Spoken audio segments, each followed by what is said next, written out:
ओम नमः शिवाय। हर हर महादेव। हरिओम सर्वा मनी टिप्स चैनल पर आप सभी का स्वागत है। आज मैं आपको श्रावण मास के 25वें अध्याय की कथा सुनाऊंगा। भगवान शिव सनत कुमार से कहते हैं कि हे सनत कुमार, अब मैं तुम्हें श्रावण मास की पिठौरी अमावस्या के व्रत की विधि बताऊंगा। किस प्रकार से ये व्रत रखना चाहिए, इसका क्या महत्व है, किस प्रकार से पूजन करें जिससे हर मनोकामना पूरी हो जाती है। पिठौरी अमावस्या बड़ी अमावस्या होती है। इस दिन भगवान शिव और पितरों का पूजन किया जाता है। इस दिन भगवान शिव की पूजा करने से हर प्रकार की मनोकामना पूरी हो जाती है।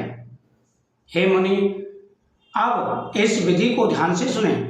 अब मैं उत्तम पिठौरी व्रत का वर्णन करूंगा। सभी संप्रदायों को प्रदान करने वाला यह व्रत श्रावण मास की अमावस्या को होता है। इस व्रत के करने से सभी प्रकार की संप्रदाय प्राप्त हो जाती हैं। सुख और समृद्धि आती है, घर में सुख और शांति रहती है और पितृदोष दूर हो जाता है। यह घर के अंदर पवित्रता पूर्वक व्रत करना चाहिए। भगवान शिव की प्रतिमा स्थापित करें या फिर दीवार पर जैसा संभव हो वहां पर देवी देवताओं की प्रतिमा बनाएं और साथ ही वहां पर भगवान शिव की प्रतिमा बनाएं। अगर प्रतिमा है तो ठीक है, नहीं तो आप किसी पार्टी पर प्रतिमा बना लिया, चित्र ले आए और साथ ही साथ अपने पितरों का फोटो भी रखें। जो व्यक्ति इस दिन चारपाई, पलंग, बिस्तर, तकिया आदि दान करता है तथा पितरों का पूजन करता है, उनकी हर मनोकामना पूरी हो जाती है।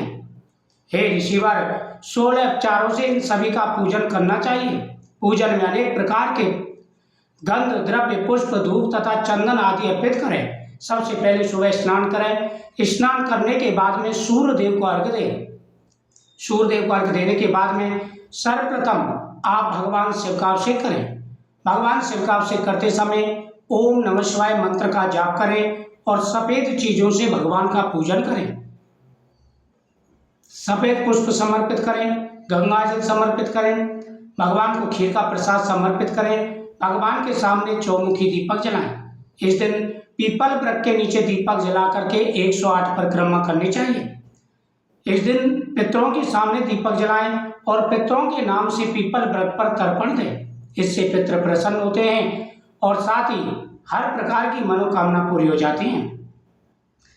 इस दिन ब्राह्मण बालकों तथा सौभाग्यवती स्त्रियों को भोजन कराएं। उसके बाद पार्वती सहित शिव से प्रार्थना करें, मेरा व्रत संपूर्ण हो। हे सामने सिद्ध, हे भगवान भोलेनाथ, हे दया सागर, हे गिरीश, हे चंद्रशेखर, इस व्रत से प्रसन्न होकर आप हमारे मनोरथ को पूर्ण करें। इस प्रकार लगातार 5 वर्षों तक पिठौरी अमावस्या का पूजन करना चाहिए और महीने में जब भी अमावस्या आए तो इसी प्रकार से पूजन करना चाहिए।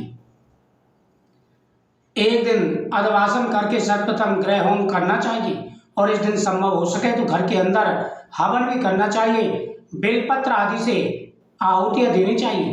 तिल, बेलपत्र आदि से भगवान के नाम की आहुतियां दें। हे वत्स, उसके बाद आचार की पूजा करें और दक्षिणा दें। इसके बाद व्यक्ति इष्ट बंधुजनों तथा कुटुंब के साथ स्वयं भोजन करें। इस प्रकार से पूजा करने के बाद में, हवन करने के बाद में आप परिवार के साथ में भोजन करें। इस लोक में जो जो वस्तुएं उसे परम अभिष्ट होती हैं उन सभी को वह पा लेता है। इस व्रत के प्रभाव से उसके मन में जो जो कामना हो उसकी वह कामना पूरी हो जाती है। इस व्रत के समान सभी मनोरथ तथा समृद्धियों को प्रदान करने वाला और शिवजी की प्रसन्नता करने वाला ना कोई व्रत हुआ और ना ही होगा। मनुष्य इस व्रत में जो व्यक्ति जिस कामना को भगवान के सामने बोलता है, जो इच्छा बोलता है, उसकी वह मनोकामना पूरी हो जाती है। इस प्रकार से स्कंद पुराण के अंतर्गत ईश्वर सनत कुमार संवाद में श्रावण मास महत्व में अमावस्या में पिठौरी व्रत कथन नामक 25वां अध्याय संपूर्ण हुआ। इस प्रकार से अमावस्या की पूजा करें तो सभी प्रकार की मनोकामना पूरी हो जाती है।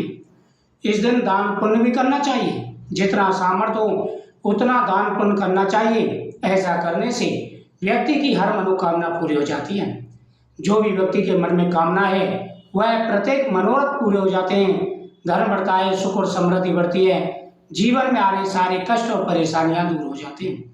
वीडियो को शेयर करें, चैनल को सब्सक्राइब करें, कमेंट में ओम नमः शिवाय जरूर लिखें। ओम नमः शिवाय। ओम पितृदेवताभ्यो नमः।